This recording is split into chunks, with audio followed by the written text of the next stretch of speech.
This is the fourth in a series of videos on Introduction to Logs, and this one looks at two more types of problems that you often come across when you're doing logs. The first one is to evaluate logs without a calculator. Now in a later video we focus on how to evaluate them with a calculator, but you often also want to be able to do it without certain problems without a calculator. Now the key here is to memorize a lot of the powers. So let me show you how to do this. If you have the second log of 128 and you want to figure out what that is, so what you're going to do is you're going to go 2 and you're going to put a question mark 128, and the answer to this log is whatever number you put there. So you go 2 to what power is 128? Well, 2 squared is 4, 2 to the third is 8. We can actually, this is what I do on my fingers. 2 squared is 4, third is 8, and then it just doubles. So it's 2, 4, 8, 16, 32, 64, 128. So it's going to be 7. And that's all you do. That's how you do it without a calculator. Let's look at another problem. Here we have the fifth log of 625, so you go 5 to what power is 625. Now, sometimes what you can do, if you're not exactly sure, you can just write down. 5 squared is 25, we know that. 5 to the third is 25 times 5. That's like you had 5 quarters, so that's 125. And 5 to the fourth is 125 times 5, which seems hard unless you thought about money. If you had $1.25 times 5, that would be $6.25 or 625. So the fifth log of 625 is simply 5 to the fourth. Remember, you're simply answering this question. 5 to what power is 625? And the last one is the 10th log of 10,000. So to answer this, you go 10 and question mark is 10,000. And 10s are very easy, and you have to memorize this. 10 to a power is just 1 with that many zeros. So there you have 1, 2, 3, 4 zeros, so that's 10 to the fourth is equal to 10,000, which means the 10th log of 10,000 is 4. And that's how you do them without a calculator. Now what I'm going to do now is I'm going to ask you to pause the video and work out these 4 problems.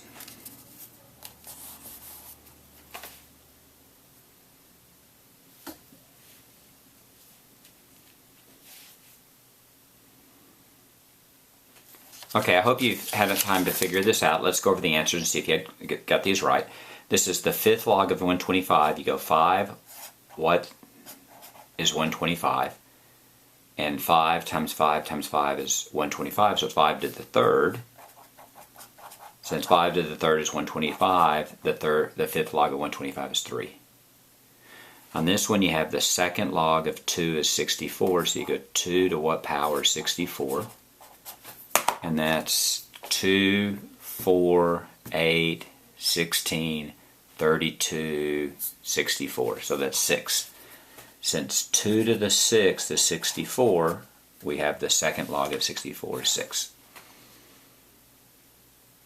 The seventh log of 343, that's 7 to what question is equal to 343? Now that's one I probably can't do in my head, but I think I can figure it out because I have 7 squared is equal to 49.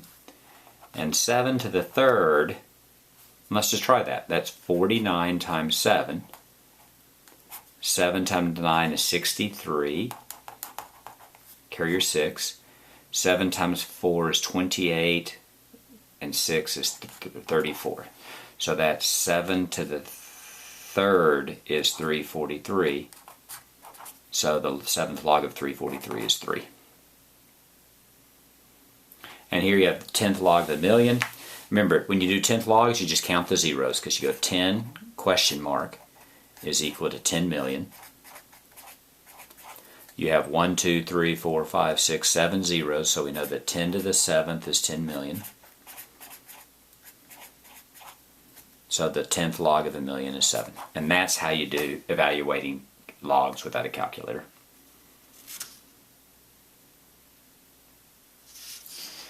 The next problems we're going to do is we're going to find the inverse. Now, we found the inverse before in a previous work, and the steps are always the same. The first step of finding the inverse is switch x and y.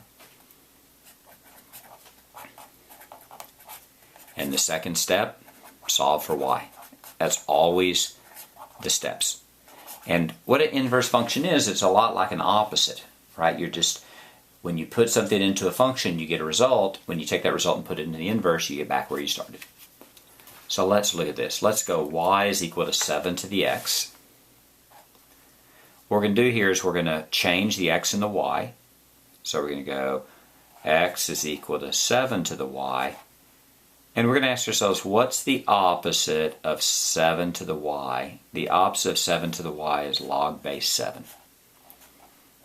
So you have log base 7 of x is equal to log base 7 of y. And here's what we have to pay attention to, right? If we look at that, if we go log base 7, now that should be 7 to the y, sorry. 7 to the y. So you have log base 7 of x equal to log base 7 of the y. And here's what you have to pay attention to. Log base 7 of 7 to the y. Well, log base 7 of x and 7 to the x are opposite operations. And remember the rule, whenever you do an operation and it's opposite, they cancel. So these all cancel out and you end up with just y. And that's your inverse function. Y is equal to log base 7 of x.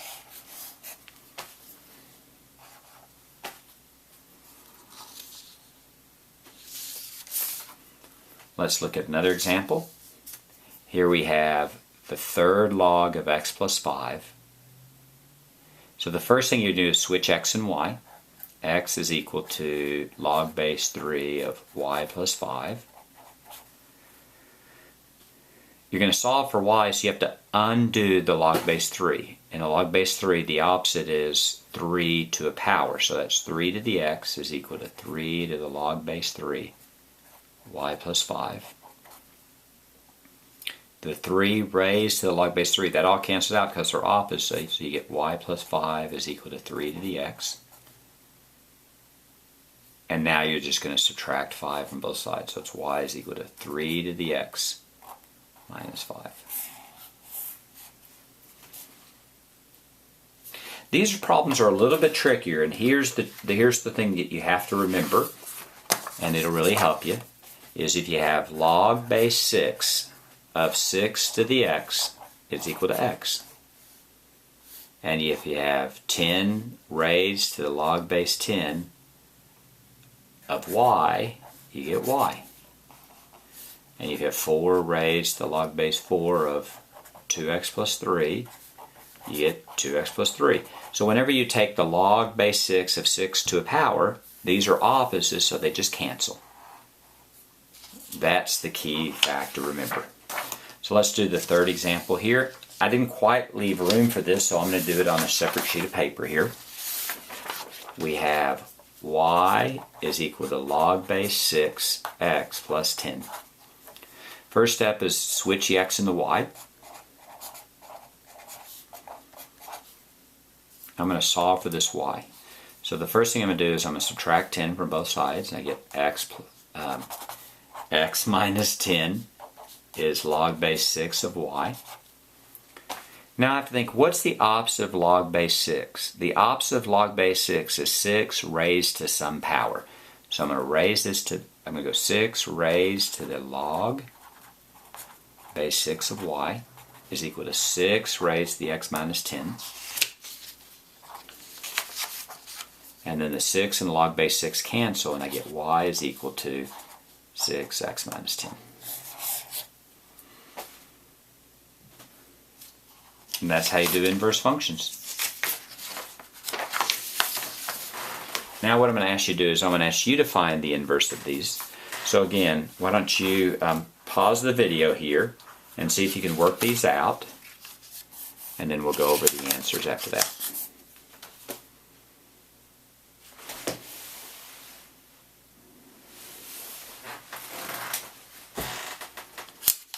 Let's look at the answers here. On this one, we switch the x and the y. So you have log base 5 of y is x. Then you raise this to the power of 5. Now if you raise this to the power of 5, you have to raise this one to the power of 5. these cancel, and you get 5x is equal to y, and that's your inverse. Here you have y is equal to log base 12. This will end up being x is equal to log base 12 of y plus 4. The opposite of log base 12 is 12 raised to a power, so it's 12 to the x. It's equal to 12 to the log base 12 y plus 4.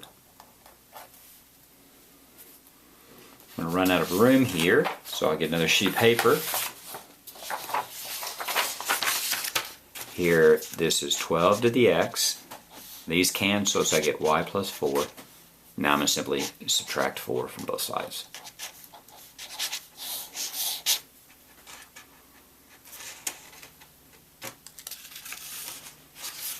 And let's look at the other last two problems. You have y is equal to 5x plus 7. Switch the x and the y. Subtract 7.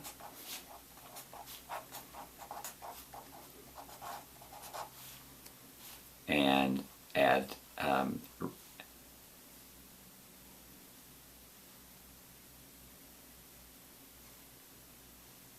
now I'm going to, what's the opposite of 5 to the y? I'm going to do log base 5 to the y. Log base 5 of x minus 7.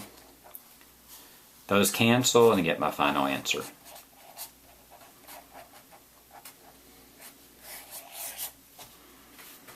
And the last one, y is equal to 6 plus log base 4 of x. Subtract 6. Switch the x and the y.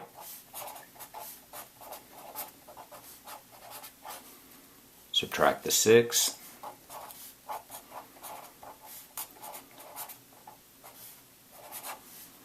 Now what's the opposite of log base 4? Log base 4 would be 4 raised to a power. You have to do that to both sides. These cancel and you get y. So you get y is equal to 4, x minus 6. And you're done with that problem, and we're done with Introduction to Logs.